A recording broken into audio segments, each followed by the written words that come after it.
Halo teman-temanku semuanya, apa kabar semuanya? Semoga sehat-sehat ya hari ini.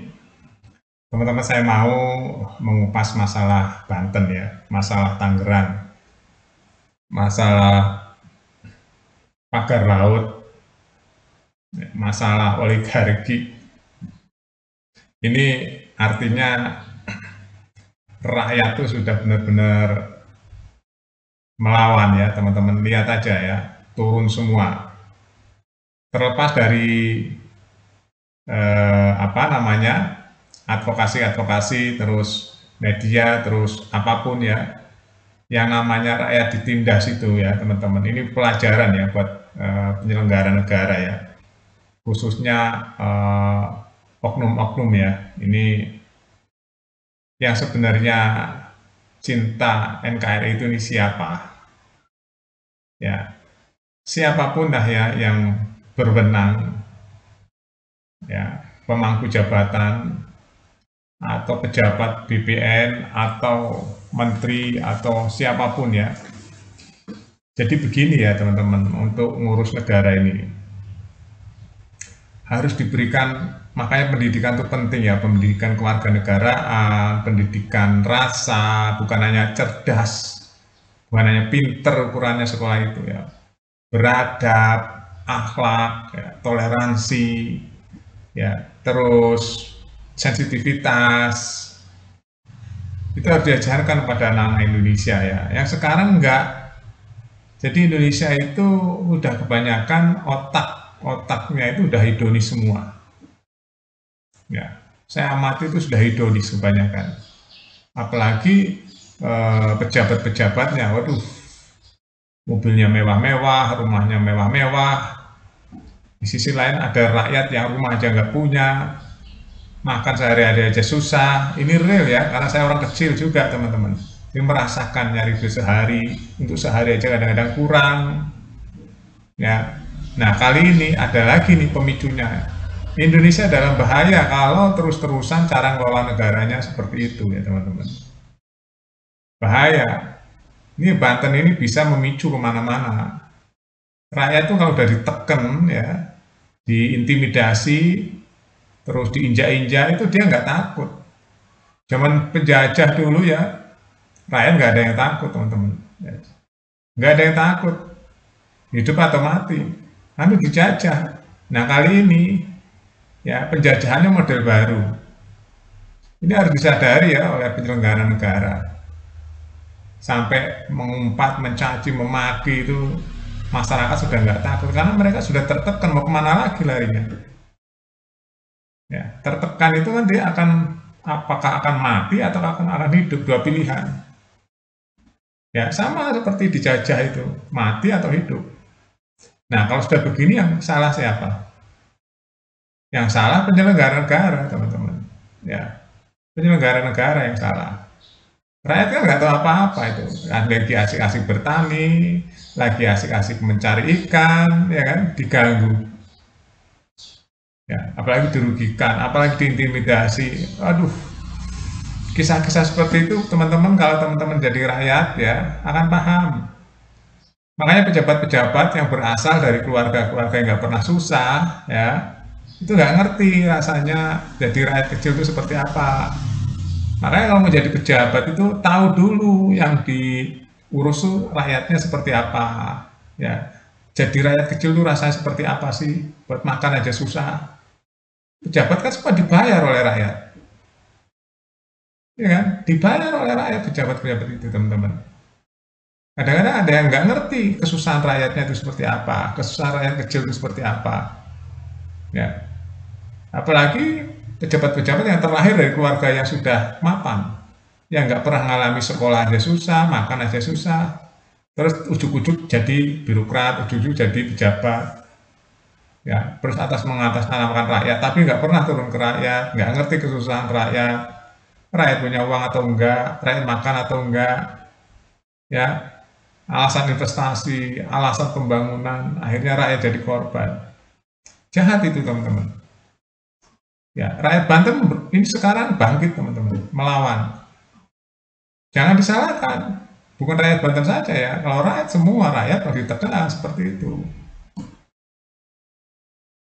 Akan seperti itu teman-teman ya. Saya karena rakyat, saya ngerti banget teman-teman. Saya rakyat kecil, ya rakyat paling bawah saya ini. Saya tahu banget, tapi saya tahu kelakuan masa apa aparat-aparat yang di atas saya tahu. Ya pejabat-pejabat di atas saya tahu teman-teman. Ya cara berpikirnya, cara kerjanya saya tahu semuanya. Ya.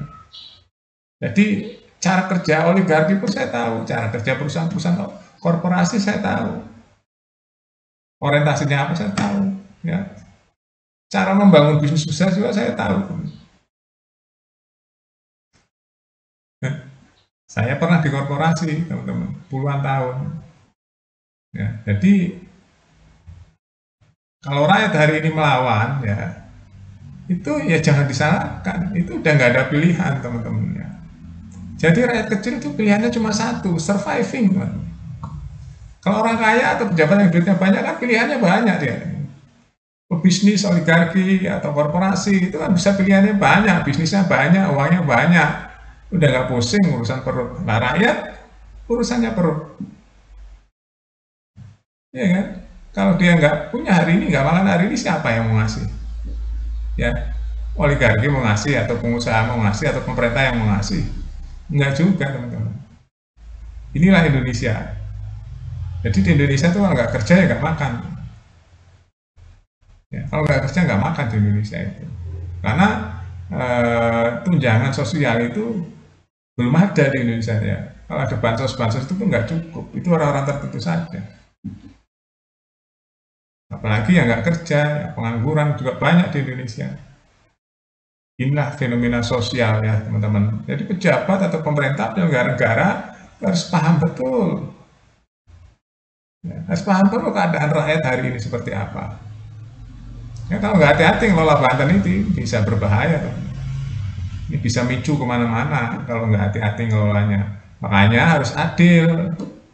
Ini kan negara hukum harus adil ya. Siapa yang berbuat merugikan rakyat, ya, semua itu kan dari rakyat ya. Harus hukumnya jelas, jangan nggak dihukum. Nah kalau ini kasus Banten nih, sebagai apa ya tolak ukur, ya kasus Banten ini sebagai tolak ukur bagaimana mengelola konflik sosial, bagaimana mengelola negara ini dengan adil sesuai Undang-Undang Dasar 45 ya pasal 33 kalau nggak salah itu ya, itu harus benar-benar diterapkan, iya kan? Nah rakyat kecil itu nelayan, rakyat kecil itu nggak ada pilihan teman-teman, nggak berani apa-apa, mau bicara takut diintimidasi, iya kan? Bahkan ada yang nggak punya tanah, kok ada namanya di sertifikat, itu menyakiti rakyat, benar-benar menyakiti rakyat ini teman-teman ya. Ini saya rasa ini pemicu nih Banten ini kalau nggak hati-hati ngelolanya. Orang rakyat nggak punya tanah di darat, nggak punya di laut, nggak punya, tahu-tahu ada namanya dicatut di sertifikat, kan aneh itu. Inilah kerja mafia teman-teman ya. Saya bisa cerita banyak tentang mafia tanah itu kerjanya seperti apa. Dari dulu saya sudah bilang, pasti kerjasama ya. Antara pengusaha dan orang BPN itu pasti kerjasama. Udah, mafia itu cuma itu. Itu baru dua institusi. Belum dia kerjasama ya dengan lawyer-lawyer yang lawyer hitam lah ya. Terus dia kerjasama dengan penegak hukum. Ya, ya pasti kan larinya ke sidang nanti, sidang sengketa. Jahat sekali kerja mafia itu teman-teman ya. Ya, banyak kes sudah terbongkar cara kerja mafia tanah itu seperti apa sadisnya. Orang punya sertifikat sah, tahu-tahu sertifikatnya palsu. Terus disengketakan di pengadilan kalah. Ya karena memakai uang semua. Semua sudah disetting orang-orangnya. Mafia tanah itu seperti itu. Hati-hati ya cara mengelola tanah di Indonesia ini. Jadi kepastian hukum harus jelas, negara hukum kok kepastian hukum harus jelas. Ironi ya Indonesia ini teman-teman ya. Jadi kasus Banten ini ya teman-teman, menurut saya harus menjadi tolak ukur bagaimana ya negara ini dibenahi ya, memikirkan rakyat kecil itu nggak punya apa-apa teman-teman. Rakyat kecil itu nggak punya kekuatan, ya dia hanya surviving aja untuk bertahan hidup aja, masih aja diganggu, masih aja dirugikan, masih aja ditekan, masih aja diintimidasi. Wow, bagaimana penderitaannya tuh rakyat kecil, iya kan? Jadi benar-benar mengerikan loh kalau ini dibiarkan terus cara-cara kerja oligarki ya, cara menguasai tanah di Indonesia itu baru dilihat dari sosial ekonomi lemah ya. Belum kalau saya jelaskan dari segi pertahanan negara, teman-teman. Segi pertahanan negara ini bisa membahayakan negara ke depannya. Pesisir laut dikuasain, ya ini nggak bagus juga buat pertahanan negara. Belum ditinjau lagi dari segi monopoli ekonomi, wah itu kurang bagus lagi. Jadi rakyat kecil semakin terpinggirkan, tersingkirkan, apalagi cara-cara mendapatkan tanah yang nggak baik. Ya, dengan cara intimidasi, bahkan yang nggak punya sertifikat, jadi namanya ada di sertifikat. Ini kan luar biasa kotor sekali, teman. Kotor sekali ini. Ya, saya prihatin ya sebagai rakyat kecil ya. Kayak gini kok dia dibiarkan di negara hukum. Penegak hukumnya kemana? Kok nggak pakai hati nurani? Iya kan? Padahal kasus begini banyak banget teman-teman. Di masalah tanah tuh banyak banget. Ya, astagfirullahaladzim. Mafia tanah tuh haus terus teman-teman. Rakus sekali mafia tanah itu. Rakus sekali. Otaknya tiap hari berpikir gimana cara mengakali supaya dapat tanah. Itu mafia tanah tuh kerjanya seperti itu. Ya saya nggak ngerti ya. Orang udah kaya, udah banyak uang kok tambah rakus loh. Ini yang saya nggak ngerti. Apakah melihat kesusahan rakyat, misalkan melihat kesusahan rakyat kecil, apa nggak tersentuh hatinya? Rumahnya bocor, ya, anaknya makan sehari-hari aja susah. Mereka nggak punya tanah, buruh, masih aja teraniaya hidupnya. Sadis teman-teman. Saya kalau melihat rakyat kecil kadang-kadang ya, kalau saya jadi orang kaya aja ya, ya Allah. Semoga aja ya teman-teman, semoga di luar biasa teman-teman. Semoga nih Banten ini bisa selesai ya. Nggak usah jadi penggusuran itu nggak usah. Kalaupun harus ada proyek negara ya, itu harus benar-benar rakyat jangan dirugikan. Contohnya ya, seandainya ada harga nih HNCOP 200.000, ya belilah 500, 2 kali lipat nggak apa-apa. Jangan 200.000 dibeli di bawah 200.000, ya rakyatnya kasihan teman-teman ya. Itu namanya nggak menolong rakyat. Menolong rakyat itu membeli tanahnya, rakyatnya bisa membeli tempat lain dengan sisa. Itu namanya negara menolong rakyat. Ya, atau pengusaha yang ingin menolong rakyat kecil itu dibelilah berapa kali lipat dari harga NCOP supaya mereka bisa pindah mencari tempat yang lebih layak dan ada sisa untuk usaha. Ini enggak di sini kisahnya, aduh. Saya kalau lihat kisah-kisah yang viral itu ya, aduh ya Allah, ya Rabbi. Lautnya dipager ya, berkilo-kilo, puluhan kilo, mau cari ikan juga tersendat-sendat. Tuh, saya kadang-kadang miris loh lihat keadaannya ya.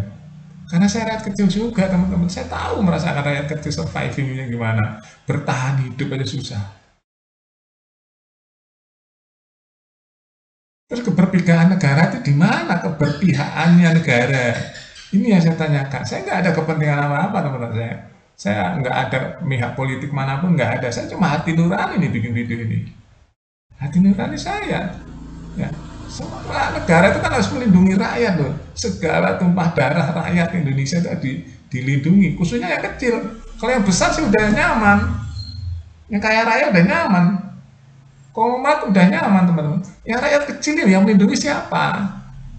Ya, kalau menurut video yang viral-viral banyaknya intimidasi lah dan sebagainya, tahu-tahu tanahnya diuruk. Waduh itu sadis sekali, saya nggak hidup ini apa sih yang dicari?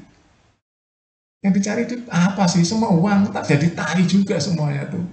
Uang-uang itu ya. Cari uang ya untuk bertahan itu boleh, tapi jangan terus segala cara dilakukan merugikan pihak lain, merugikan orang lain, menyakiti orang-orang yang lemah. Wah itu zalim teman-teman ya.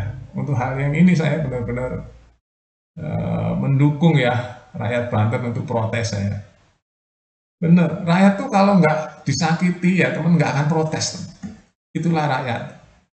Apalagi rakyat kecil tuh kalau nggak tertekan, ya nggak tambah susah hidupnya, dia nggak berani protes tuh. Walaupun dia tertekan pun dia sebenarnya nggak berani protes, karena kan nggak punya kekuatan apa-apa teman-teman.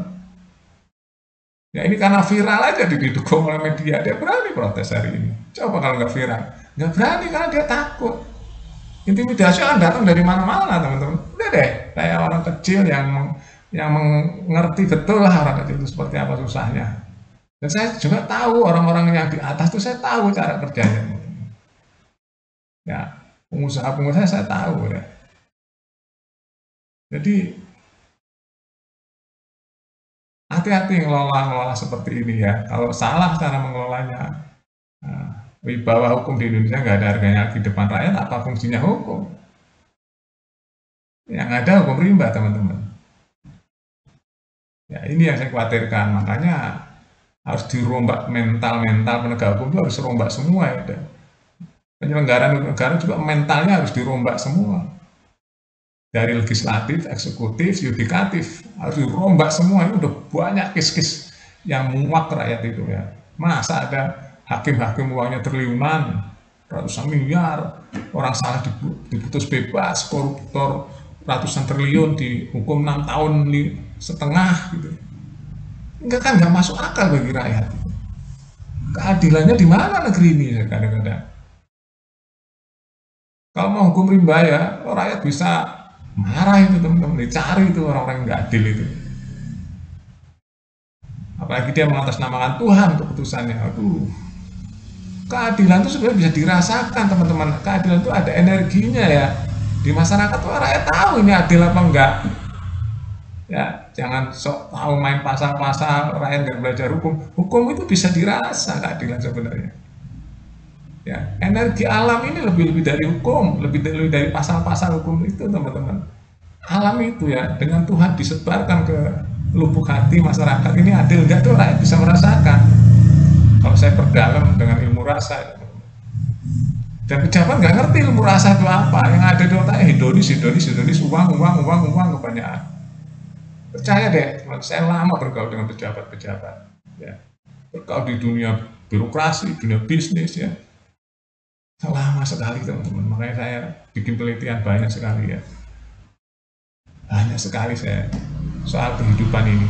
Ya, belum kasus-kasus di masyarakat, kehidupan di sosial, wih complicated sekali teman-teman. Nah khususnya pagar laut ini harus diselesaikan dengan baik ya oleh pemerintah. Kalau nggak ada yang hukum, rakyat nggak akan percaya lagi dengan hukum di Indonesia. Ya udah cetowelo-welo itu pelanggaran, banyak sekali pelanggarannya. Sertifikat palsu ya, orang nggak punya tanah namanya di sertifikat, terus laut di sertifikat, ya berita-berita intimidasi juga banyak. Kalau nggak ada yang dihukum ya di kasus pagar laut ini, ya rakyat saya yakin seluruh Indonesia banyak yang nggak percaya lagi ya. Ini kalau analisa saya teman-teman. Ya harus hati-hati dan harus clear and clear cara penanganannya ya. Terima kasih teman-teman. Semoga bermanfaat ya. Sampai jumpa.